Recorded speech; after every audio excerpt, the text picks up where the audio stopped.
Hello, recording this introduction from our Origins travel experience in the amazing country of Bhutan. Last week, before I left, I got to have a wonderful discussion once again for our most recent What's New in Science episode with Sabine Hossenfelder.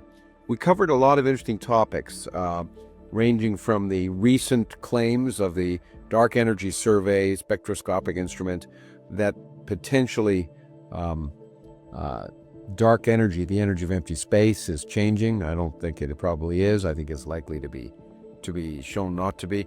To another space observatory, the Euclid Space Observatory, looking at gravitational lensing from many galaxies after surveys of 26 million galaxies, finding an initial result of almost 500 strong lensing candidates, which is just amazing.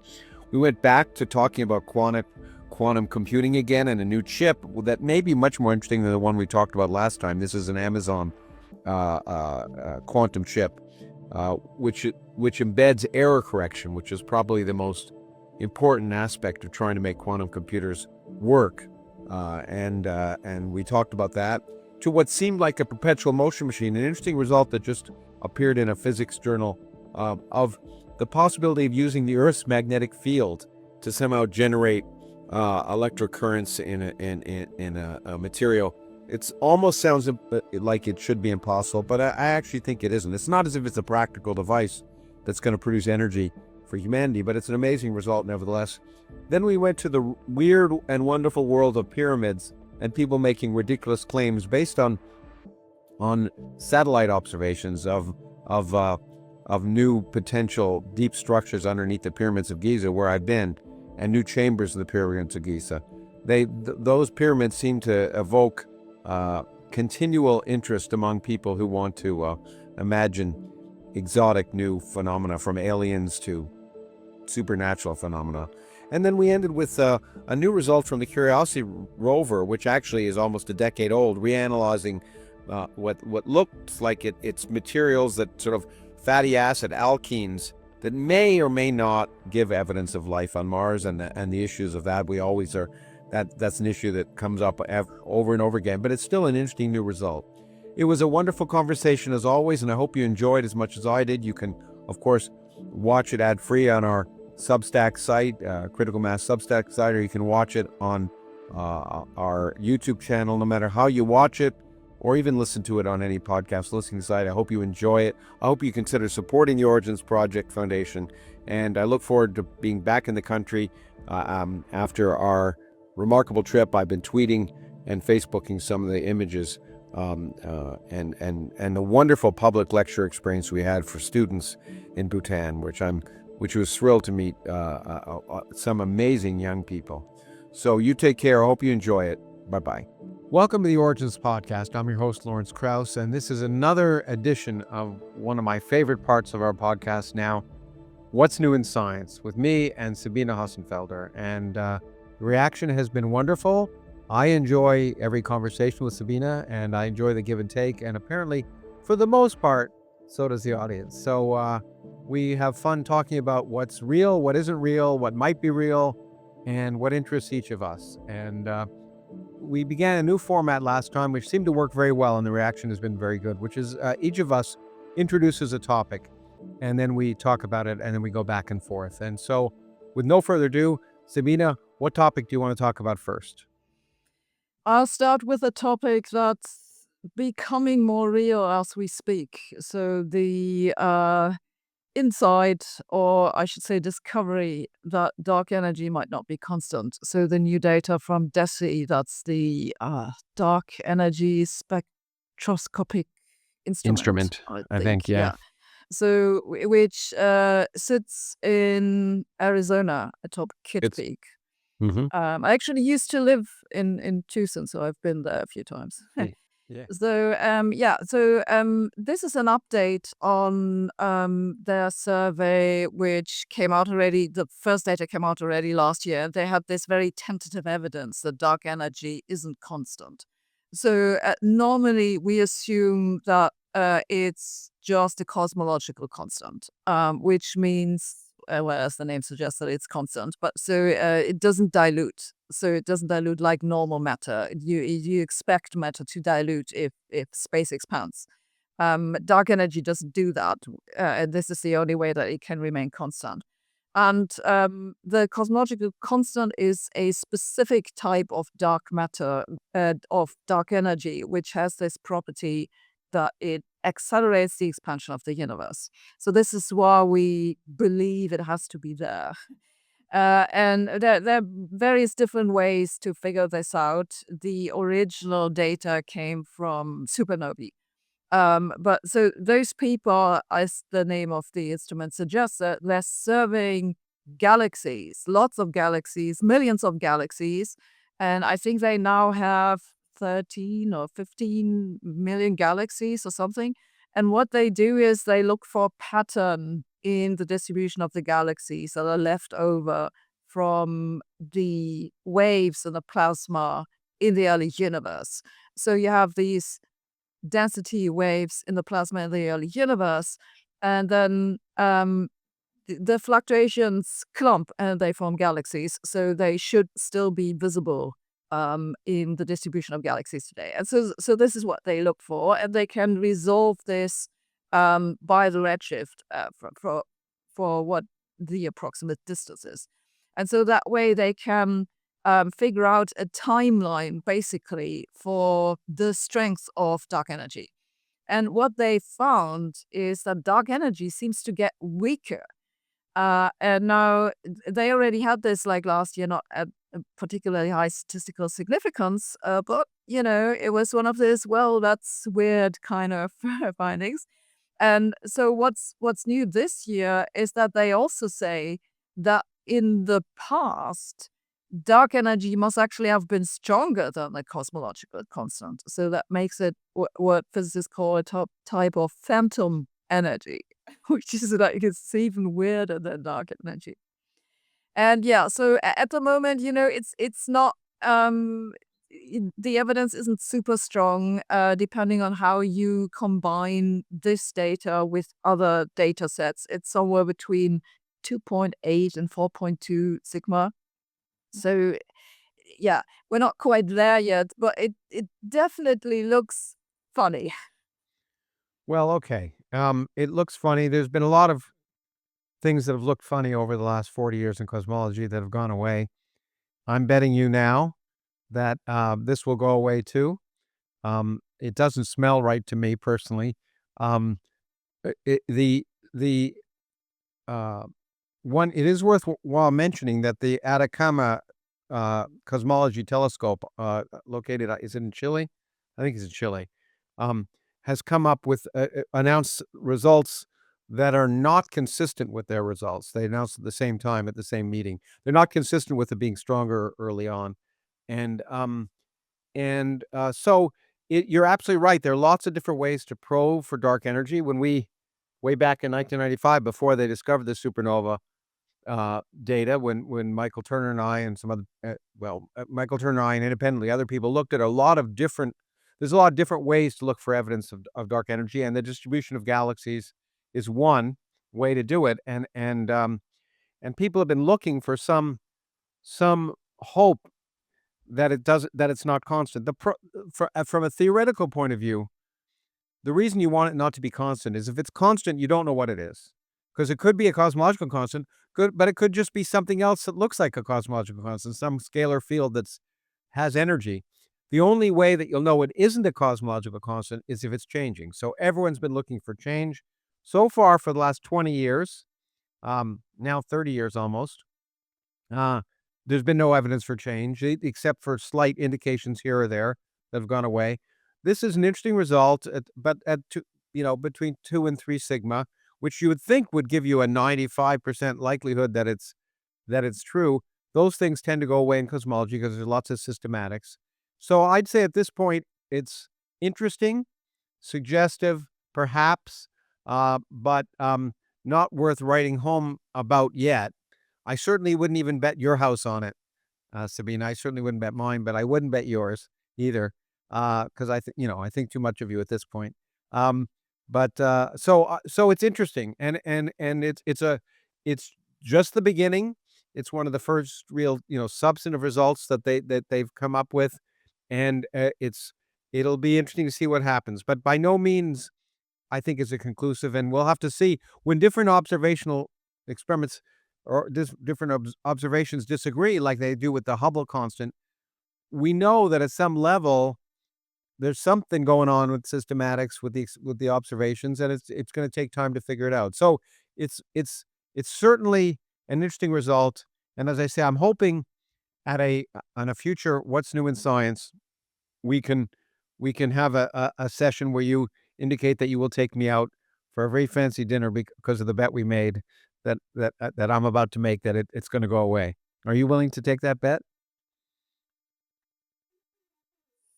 Well, at that significance, Doesn't have to be a fancy dinner. It can be a cheap dinner. okay, all right, let's do it. Oh, okay. So one thing that worries me about it, is that we have a couple of other tensions, as you just said, like there's the Yeah. Hubble tension, there's the sigma 8 tension, and there are all kinds of other issues with the cosmological principle and so on. My understanding is that one of the explanations that people have put forward to explain pretty much everything is Mm. a changing dark energy, Yeah. right? Time-dependent dark energies is one of the explanations, but actually, I think this sort of solution that would solve the Hubble tension is not the one that would fit with the Exactly. It's density not the result. same one. Yeah, so that's awkward. I think so. If they were in the same direction, I might feel more confident. It's clear that there's something either systematics or, maybe it's real. There's things that need to be ironed out. But I remember in the old days of dark matter, when dark matter itself was more, and of course I know you have views on dark matter, but when evidence for dark matter was more, say, tenuous at best, I remember many, many sets of observations that were claimed to rule it out at various times. And I also remember them going away. So cosmology is at this level is tough. It's detailed statistics, and there's lots of details of the observations. And so it'll be interesting to see what happens. But right now, I guess as a theorist, the observations don't lead to any. If there was a simple, compelling answer that explained them all, you might be more willing, if you're a theorist, to jump in. But there isn't, and that's why I'm not.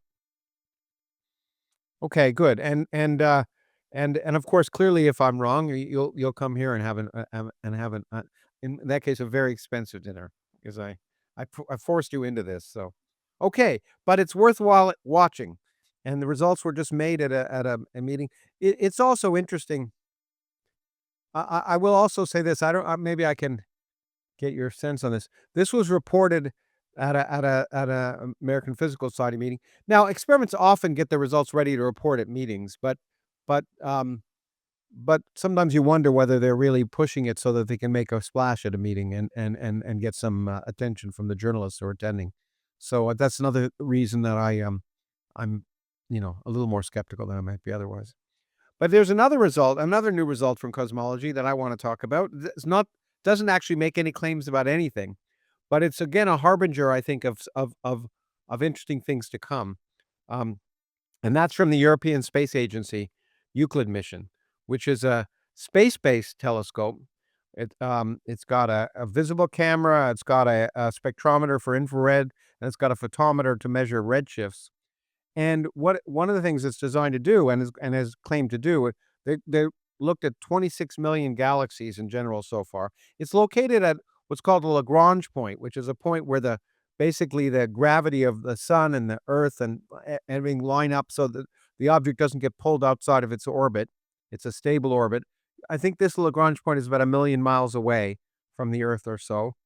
And they reported data from on 380,000 galaxies, which I think is only like 1 week's worth of data early on. But what they looked for is something called strong lensing. It's remarkable that general relativity tells us that space is curved, and galaxies, which are big, huge clumps of matter, curved space around them, and they can act like lenses. And we've seen what are called strong lenses. You can actually, if a galaxy is located behind another galaxy, it can be split into 2 images or 4 images or many images. And you can see beautiful pictures online from the Hubble Space Telescope and other things of strong lensing candidates. They're few and far between. You've got to search for them. But in just that 1 week's data, the experiment uncovered 50 strong lensing candidates, which, by the way, was done, I understand, through a combination of citizen science, sending the data out for people to, individuals to just look at and see if they saw any candidates, and AI. A combination of the two produced these 50 strong lensing candidates. And and you might say, well, that's fine, but why do you care? If you get enough strong lensing candidates, the lenses will tell you about the mass distribution of, because light goes through these galaxies bent different ways, and the statistics of how often you find them and where you find them can tell you about the nature of galaxies, but also the nature of dark matter, how much dark matter is around galaxies, and even also on the nature of the cosmological, on dark energy, I'll say. I keep calling it a cosmological constant because of my bias. But so it has great potential as another handle. And if there's a space-based tool that can uh, uncover hundreds or thousands of strong lensing candidates, it'll be another tool to probe the mass distribution of the universe in a complementary way to things like DESI and other things. And so it's I think it's an important tool coming online, and that's why I wanted to mention it. Any comments?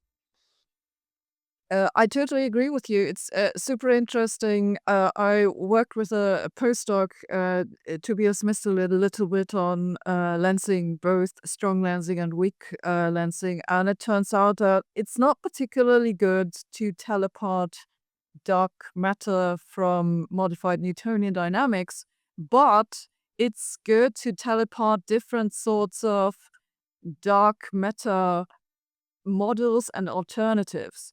And so we've actually been able to pretty much rule out this idea of superfluid dark Yes. matter, which maybe you remember we talked about at some point. Uh, It's really hard to make work together with the galaxy rotation data and the lensing. So mhm. it's really this combination which kills it, which I guess it drives home your point, right? You need combinations of different data sets to figure out what's really going on. Absolutely, and every new window is great, especially in cosmology where things are tentative. Every new window usually opens up surprises, but it's great to have a new tool. And I think it's also demonstrates the importance of space telescopes, which are ESA's Euclid is one, obviously the James Webb Space Telescope is another, getting outside the Earth's atmosphere, removing a number of systematics, and having a huge data sets are are characteristics of these things, which mean it's it's it's a good time uh, for new data, and and lots comes in, and that'll refine our picture, if not revolutionizing it. I think at this point, as I say, the for better or worse, the current picture still stands up, and we most people would like it to crumble because it would tell us something new, and we'll wait and see. But anyway, I'm a big fan of lensing. As I say, I worked on early on to the statistics of it to look for dark matter and cosmological constant in the 90s. In fact, by the way, the early arguments about the statistics of gravitational lensing and strong lensing, the proponents claimed it ruled out what we now call dark energy, and a number of us tried to work and show that that wasn't the case, and indeed it didn't rule it out. So you have to watch what how that's used, but that was with a very few candidates, and with hundreds or thousands, things will change, and the data will get better. Okay, now going from space to down to Earth. Well, sort of down to Earth. To over to you, Sabina. Yeah, so I have an interesting news item. So if Mhm. you remember last week, we talked about the Microsoft maybe topological qubit that they announced. And so that made a lot of noise, and somewhere underneath the noise, there was a second announcement about quantum computers, which came from Amazon, and I pretty much missed it. I only saw it accidentally, like, last week because it was all Microsoft. But actually, when I looked at it, I think that the Amazon announcement was actually more interesting Yes. because, they presented also a chip which has kind of a built-in error correction, but they do it in a completely different way. So they use superconducting circuits. That's like the most used approach to quantum computers at the moment. Hmm. And then they combine 5 of them, um, and basically, I'm trying to say this without using maths. Basically, they're measuring certain combinations of those qubits that are not as susceptible to noise as the actual qubits. And this is what they call a cat state. So that cat state, and Named basically after what Schrodinger's cat, apparently, but I don't know why. It's apparently named yeah after Schrodinger's cat, but I have no me understanding. neither. But they call the thing, it's called the ocelot You chip. Ocelot, yeah, Yeah, no, yeah, I had to look this up in a dictionary, but it turns out it's a cat. So yeah. it It's a all cat. makes sense. So it's some kind of cat. So yeah, so they call them cat states for whatever reason. I mean, to me it sounds like pet food or something. But yeah. Um and their point is that by building up circuits potentially one day out of those um capped states, which are less sensitive to noise, you don't need that many qubits. And so they say that they can reduce the necessary error correction by 90% or something, Yeah, which is like, 90%. this is like big, like basically it chops off a zero of all the estimates. So I think that's pretty cool, and for all I can tell, it's much more down to earth, like, not Mhm. as speculative as the Microsoft thing. So I actually have felt a little bit sorry for Amazon that no one was paying attention to it. Yeah, because it's sad when something workable gets subsumed by something speculative, but it is interesting pointing out, and it's worth pointing out that I think it's true for Microsoft as well, but when we talk about Amazon, Microsoft, we're really not just talking about them because this was done in collaboration. Actually, the lab is at Caltech, and we're beginning to see, especially in AI, private industry working in labs at universities and professors being also at the industries. It's a new, I don't know their paradigm, but it's fascinating to see because you're seeing this collaboration, which isn't relying on the government, which now maybe a Mhm. smarter thing to do here, or at least in the United States. And so this is work. There's a huge quantum computing effort at Caltech, and they collaborate with Amazon. I think they also collaborate with Microsoft in other ways. So it is, but I agree with you completely. It it's more down to earth, but more interesting in principle because the real bane of quantum computers is error correction.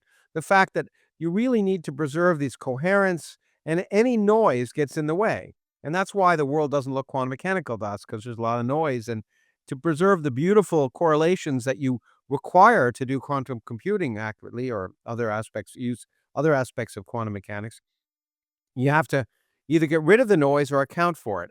And error correction is one way. And one of the ways is to basically c create a lot more information or use a lot more information, spread it over a lot of qubits so that, you can double and triple check. Just like normal error correction for classical computing, you usually send a bunch of extra digits along, and then you can compare, you know what those digits are, and then, someone at the receiving end can see that the digits are the same and there hasn't been any noise that's changed things. And quantum computing is often relied on that. But if in the hardware, as you say, as they claim, you can actually reduce the error correction required by a large amount. That is the thing that's going to determine the uh, uh, usability of quantum computers, of scaling quantum computers to large scale. That's going to be the big thing. It's not going to be necessarily fancy physics. It's just getting rid of noise, basically, and the effect of noise. And so I think this is indeed interesting. They do claim it's still a prototype. It's really worth pointing out. It's not like, many of the things that are said in quantum computing, it's not yet a quantum computer. They say it'll accelerate. The claim was made. I looked at the piece, but they'll accelerate the time at which these things might be scalable to real computers by 5 years. Of course, it doesn't say when that 5 years will happen, but I think it's fascinating, and designing the hardware rather than using software to overcome noise is a great idea. This I have to say I don't understand. I haven't looked in detail at the cat qubit, at this 5 qubit sequence that somehow reduces noise, but I think it's not only do I think it's more interesting at this point than the Microsoft, but since you and I talked last, I continue to read more and more physicists who are dubious that Microsoft ever actually did what they claimed to do. I've read 2 or 3 more articles that are quite dubious. So this is solid. It may not Right. be as sexy, apparently, but in the long run, it may make quantum computers at some point in the future more useful for solving real world problems. I actually heard from someone who seems to be working for the Microsoft group, so like maybe a PR person or something, and they told me that, and it actually makes sense now that I think about it. So this paper, which they published in Nature, it was in peer review a long time, like almost a year. Uh-huh. And by the time the paper appeared, they had done a lot of other work already, which is why there was this weird disconnect between what was in the press release, which said much more than was actually in the In paper. paper, I see. So they're saying, they have more data to come, et cetera, which they've already collected. And I guess there'll be another paper quite soon. So maybe then we'll know more and we'll have to talk about it again. Okay, well, from solid results on Earth, to we'll both talk about 2 results that are maybe less solid. Mine, I think, is at least, plausible, and I think you're gonna bring up something that's gotten a lot of attention, but it's probably implausible. But I wanna go to, well, perpetual motion machines. I'm sure I don't know if you get this, but I used to get letters all the time, especially before email began, with people and their perpetual motion machines. And this isn't a perpetual motion machine, but it's something that seems like it should not be true. But it's a very credible group at Princeton that has suggested it. And if it were true, it would be fascinating. The idea is, can you generate power from the Earth's magnetic field? The Earth has a magnetic field, of course, that protects us, and we use compasses to see it. North and south are defined to be north and south because of the Earth's magnetic field. And um, but the interesting thing is the Earth is rotating at the same time. 20 every day it does its rotation. So on a random point where Princeton is, Princeton is going around about 350 meters per second, um, as the Earth goes around once a day. And it's well known. It's the basis of all the modern power generation that powers modern society. That if you take, charged particles and move them in magnetic field, they experience a force. And that's one of the ways that we generate power, by moving magnets, and currents, wires through magnets, and turbines powered by water causes currents to flow, and that's the basis of modern technology. Well, so what Chris Chiba, who's a planetary scientist, but a well-known planetary scientist, I think, um, he was thinking about looking in space at moons, wondering whether, as they move through the large magnetic fields of giant planets, whether the charged particles on those moons would experience a force and produce some kind of heating. And he started to think about that. And that led him to think about whether you could do an experiment on Earth that might demonstrate you could generate power. And the idea was to just take, initially, well, if you take an electron in the Earth's magnetic field, it's moving around, it'll experience a force and it'll move and it'll produce a voltage. And if it's in a conductor. The problem is, so that's straightforward physics in a way. There's nothing surprising about that. It's not a very large force. It turns out that given the Earth's magnetic field of 45 microtesla and 350 meters per second motion, it produces a force on an electron of 10 milli, well, on electrons of 10 millinewtons per coulomb, a very, very, very small force. Very small force. Could you measure it? Well, they calculated that the force it would produce on, they had a tube, I think it was about 30 centimeters long and 2 centimeters wide. It was a hollow tube. The, that at best you'd produce a voltage of 18 microvolts, which is extremely small. The problem with that is that normally what will happen is there'll be a force on electrons, but in a metal, of course, the electrons will rearrange so that eventually they counter that other force from the Earth and things will remain static. So, the electrons will move to the surface of the metal, it'll rearrange, so they counter the other effect and things remain static. You shouldn't see that. That potential will basically disappear. Well, they recognized that, and then they decided to use a material which isn't a good conductor.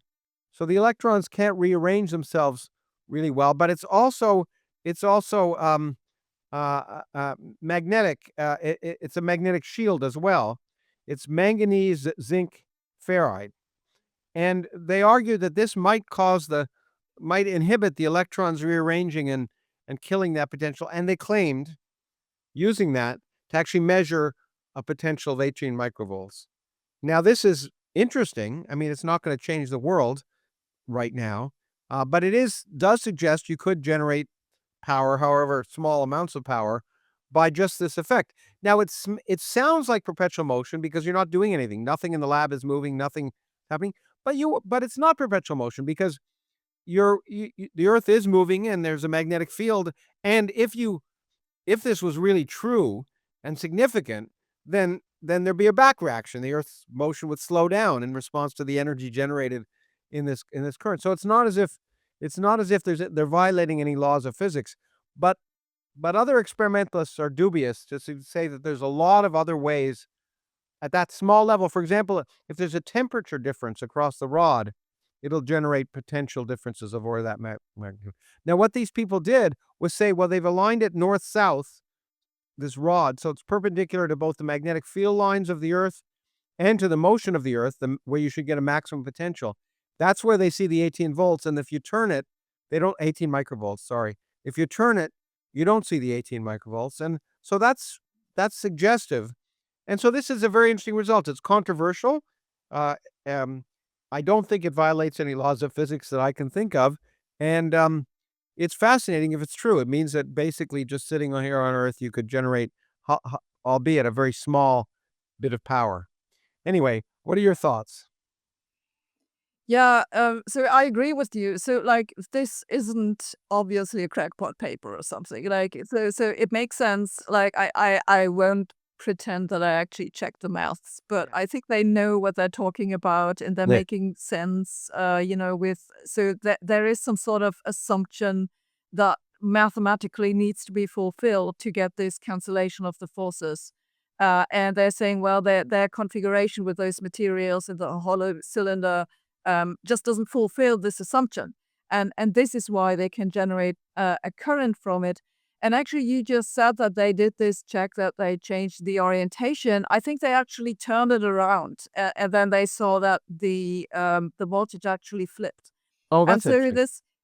and they also say they tested it in different places, to rule out that it's something to do with, I don't know, Mm, some other magnetic field or yeah. God knows what. So they did the basic sanity checks that you would expect. Though I also, when I read the paper, it turns out it has a longer backstory. I was kind of vaguely, thinking, I think I've heard this before.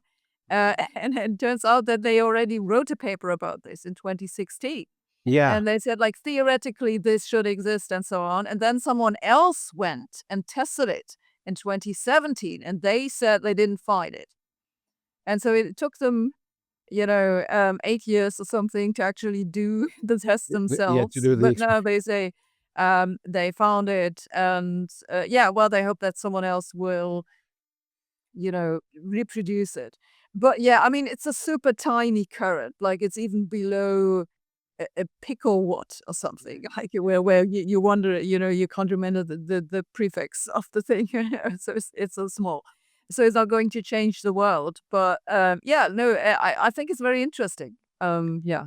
Yeah, and it's as you said, it smacks of the right way science should be done, right? They point out how weird it is. They point out all the tests they did. One other thing they did, by the way, is take the same material, but not a hollow cylinder, about a solid rod of manganese zinc ferrite, and you're not supposed to get this potential there. And indeed, in the solid rod, they don't see it. So they did lots of tests, and they say how they want other people to reproduce it. That's the way science should be done. They're open about it. They say, this is weird. Here's the reasons we think it should happen. We get it. We tested all sorts of possibilities, but maybe we're wrong. Let's have someone else test it. And so it's an interesting result, as you point out, and as I said earlier, the period is so small. I don't see it as a viable way of changing our energy production problems, but it is fascinating, and maybe it is relevant for moons around other planets and other things, if it's really true that you can generate this kind of heat, even at a very small level. But we'll see, because hopefully it is literally a tabletop experiment, right? It's a 30 centimeter long, 2 centimeter wide tube where you measure, but it's not some highfalutin experiment that's going to require a lot of money. So one hopes that it'll be reproduced carefully at other places. It's a good group, and it's the way science should be done, which is a perfect segue to talking about the next thing you want to bring up, which I think is how science shouldn't be done. But why don't you talk about it next? Well, yeah. Yeah, you already said this earlier. Science by press release is kind Yeah, of a little bit icky, yeah, but at least the DESI people have papers to go with it. Like exactly. Yeah, they had like 4 or 5 papers that came yeah. together with their announcement.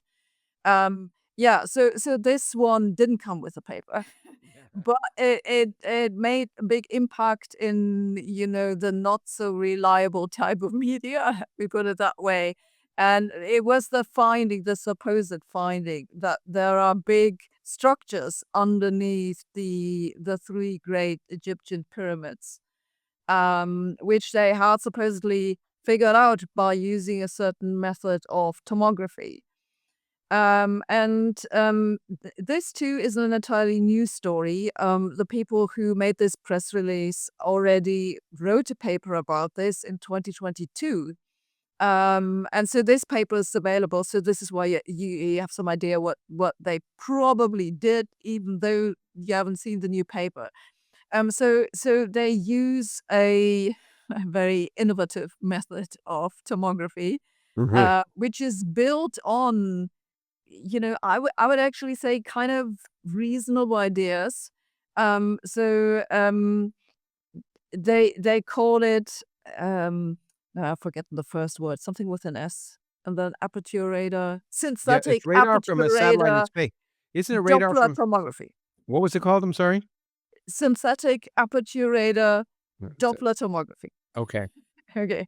So now we've got it all together. And so this radar tomography is something that is widely used by geologists. You can use it to track surface movements, basically. So Mhm. you ping a radar on the surface and you track what comes back, and then you compare images, and if it moved, you get some interference. So that makes sense. And volcanologists also use tomography with seismic waves to figure out if there are chambers underneath volcanoes. So it's kind of a combination of those ideas. But concretely, what they want to do is that they want to track the vibrations of the pyramids to figure out if there are chambers in them or underneath them. And so they use this radar data to measure the Doppler shift that should come from the movements. And the radar data comes from satellites. That's important to It know, comes yeah. from a satellite. Yeah, yeah. So it is one of those standard satellites. So the new thing that they do is this data analysis, which looks for this Doppler shift that supposedly comes from the vibrations of the pyramids, and then they magic happens, and they reconstruct a 3D image which shows, there are pillars, supposedly 8 pillars underneath the pyramids with spiral staircases, and then there's something at the bottom. I see you laughing. So if you actually look at the images, honestly, what I see is noise. Yeah, yeah. I But looked at the images. I don't yeah, it's like and space then on the moon. they say so unfortunately the press conference is in Italian and I don't speak Italian, but I looked at the automatic translation and they say they did something with AI. So Mm. AI did it. I'm not sure that makes me feel more, comfortable with the conclusion. Yeah, but I mean, like, so the reason I don't want to totally say like this is unscientific or something is because I think like the idea actually makes sense, right? You can, in principle, reconstruct the Yeah. 3D structure of an object from Mhm. its surface vibrations.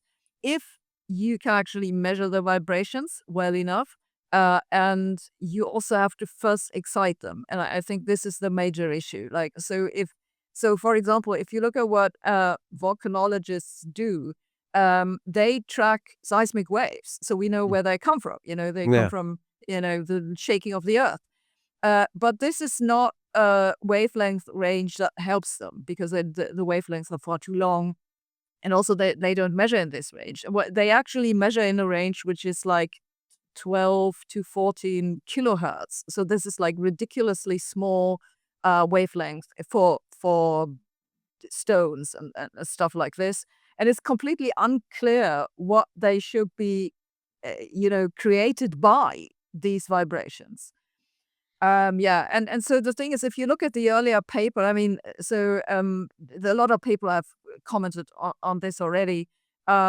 You kind of see, like in their images, that they have there are structures in these images, but then they infer chambers in the pyramids in completely different places. And you're like, yeah, okay, so how did this happen, right? So they have a signal like literally in the top right corner, and then they say, okay, there's a chamber in this other part where there's nothing. So yeah. But as I said, I wouldn't totally exclude that this sort of measurement method, which I actually think is quite innovative in some sense, could be useful Mm. for something at some point.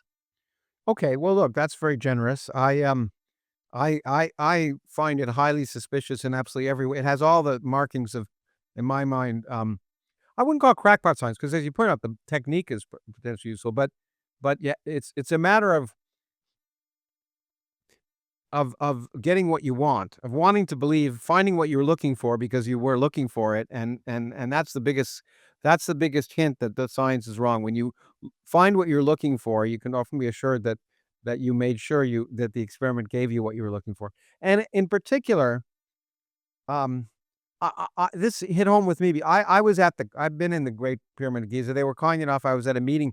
They're kind enough to close it off for us, so I could walk through it at midnight into the king's chamber in the center, and and and I didn't. I was waiting for some occult event. Actually, what happened? Was amazing. My cell phone worked, and I got a ding that Elon Musk had bought Tesla, right when I was in the. Okay. I don't know. I'm not Tesla. Had bought X. Had bought Twitter. I got the ding that he bought Twitter I was sitting in the king's chamber, I think it was the queen's chamber. But the problem is, I this hits home because when I was there forever, I mean, all I heard was from people who telling me about new chambers that they claimed, or big structures, or the fact that they were built 10,000 years earlier than people claimed. Everyone has been looking for something occult and wonderful here. And so the fact that there's a claim of seeing it is really suspicious. And I agree, when you look at the images, there's no way that I mean, how you could infer from this noise, these great stru huge structures underneath it, or even the 5 chambers. I think they claim to see 5 new chambers. It's an interesting way of doing things. But when I was there was another experiment that people were talking about doing, and I thought when I first saw this, I thought this was it, which I think is actually be more.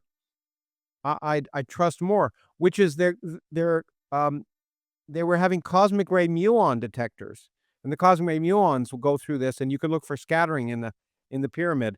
And there was an experiment being performed and developed. Of course, there are limits on what they allow you to do in terms of going underground and looking for things, but that would be something I guess I might trust more because, scattering of muons, I think I'd understand more. Um, but in any case, this certainly got a lot of attention, but it's got a lot of attention because the same people who've been arguing for decades, if not centuries, that these pyramids have some new occult things with some new civilization, aliens or otherwise. And to be able to infer, so the data may be real, but to infer, the problem here is what you infer from the data. And when you infer from the data exactly what you were looking for before, it's suspicious. And as you point out, no scientific paper yet exists on it. So it's been really science in the media, and the media that's reported on it is, on the whole, the media that you might not trust as much. So it's intriguing, but probably, um, a red flag there. Should we leave it at that? Okay. Yep. Now, the last result, going back from Earth, but not as far as the distant galaxies, it, it will goes again to a subject that I brought up last time, which is looking for life um, elsewhere. And we continue, of course, to look on Mars for signs of life. I just heard, by the way, Elon Musk arguing that one of the reasons he wanted to go to Mars is to look for, he thought there might be signs of long dead civilizations, which really shows how realistic his approach is to Mars, in my opinion. I couldn't believe that in an interview. Yeah, I know. I see your Yeah. eyes. Well, I This is couldn't like a believe. 100-year-old Yeah, story. I know. Anyway, but having said that, this is less. This is an interesting result. That's again tenuous, but intriguing, and it involves the rovers. The Curiosity rover drilled actually over a decade ago in 2013. When it was first going through the Gale crater, it found what looked like a dry lake bed. And one of the things it did was drill down and analyze some samples. It took some samples of this mud. I think it's called Cumberland mud in 2013 with this SAM analyzer, this analyzer that allows them to take up.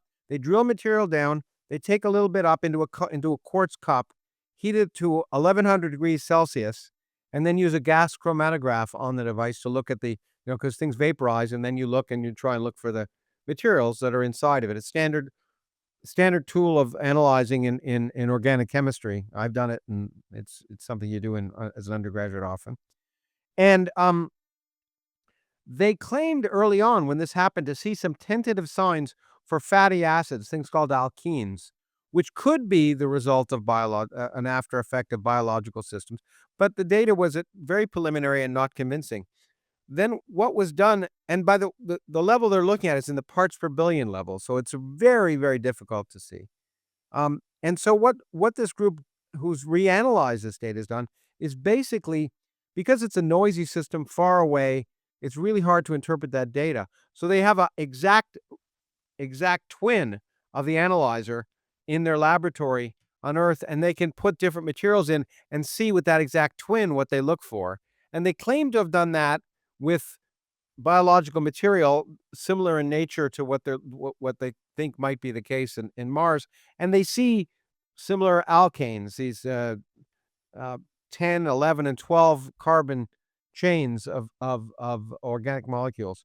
Now, what's interesting is we've seen fatty acids in meteorites, and there's lots of non-biological chemistry that produces these things. What is intriguing, apparently, is the systems on Earth produce these things. They build up carbon molecules, 2 carbon atoms at a time. And so you only see the even numbers in biological systems. In this thing, they saw 10, 11, and 12, but they claimed I think the 12 was a lot higher than the 11 in terms of abundance. So maybe it was an evidence of even carbon, but it was not. It was tenuous. The, there's one interesting thing. They took 3 samples. They put 2 in a doggy bag. I'm sure it wasn't a doggy bag, but they have 2 samples still that haven't been analyzed, and they could be analyzed before the Curiosity rover dies, and they could look for this. And if there is really evidence of even carbon, then it would be potentially stronger evidence that there was biology. Right now, it's an interesting tenuous result. It required a lot of analysis in the laboratory, reanalyzing a sample that was over 10 years old, or data that was over 10 years old. So it's by no means compelling, but it's intriguing, and it's kind of interesting that I like this technique of trying to reproduce what's happening on Mars by having exactly the same apparatus on Earth, and where you can twist the knobs and dials when obviously you can't on Mars. So, every time there's a claim of anything that might be due to life, it gets in the news one way or another. And this is yet one claim which was by no means compelling, but interesting. And it's the kind of thing that we can continue to do. And we certainly could continue to do with more rovers. We don't need humans to do it, because I'm not a big fan of humans going to Mars.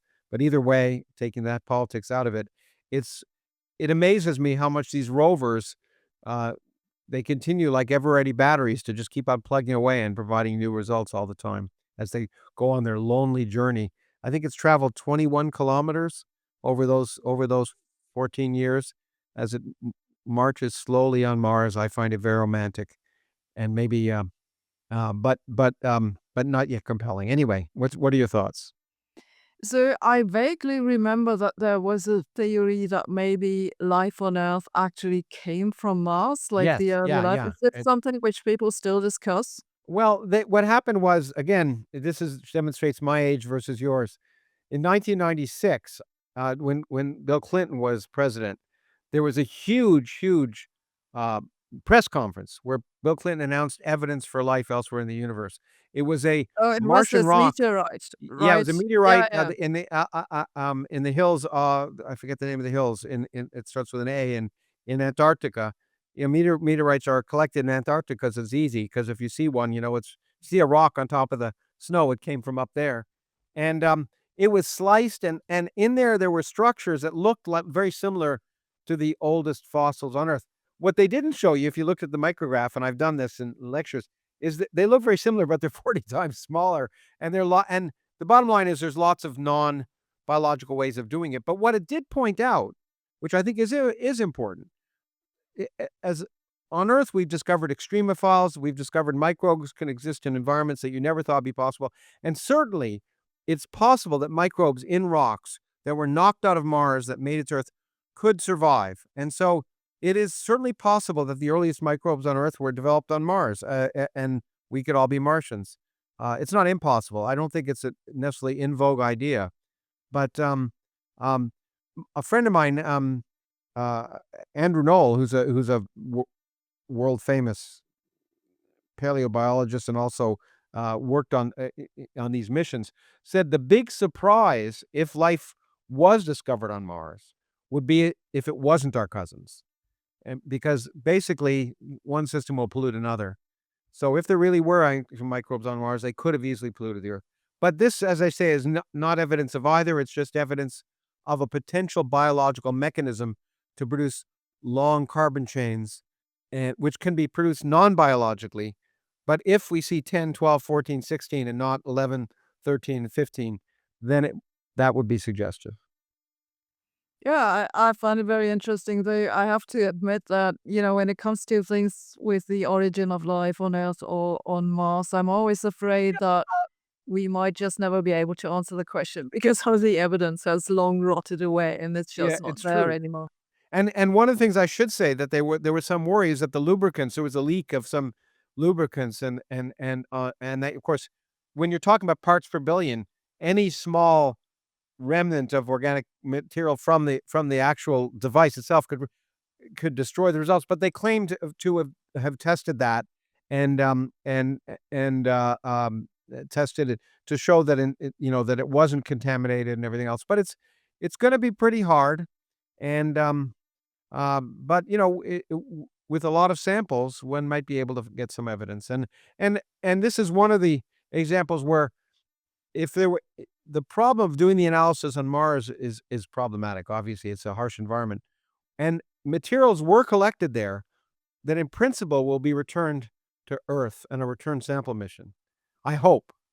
My worries is that with all the fanaticism about sending humans to Mars, that the money to do the real science, which is just to send a unmanned rocket to Mars and pick up the samples and fly back, which would be a small fraction of sending a human, that may go by the wayside as with this hysteria about sending humans. But a sample return mission would mean then they could analyze those rocks in a well-controlled environment with a good spectroscopic analyzer or a gas chromatograph in a laboratory, and that will be interesting. So you're right.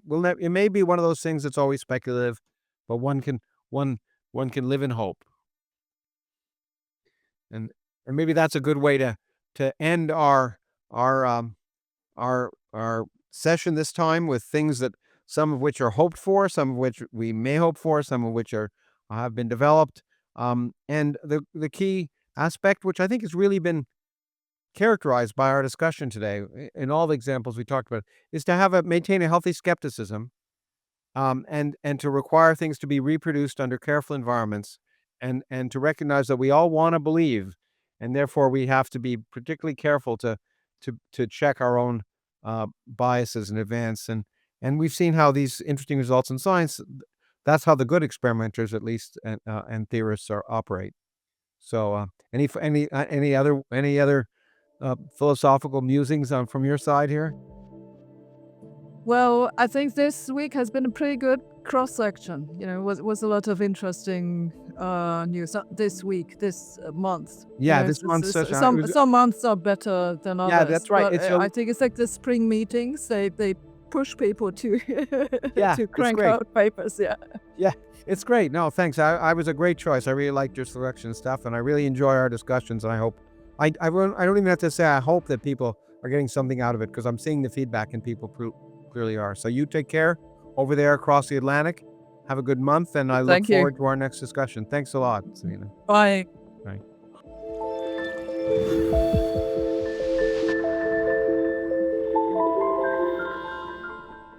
Hi, it's Lawrence again.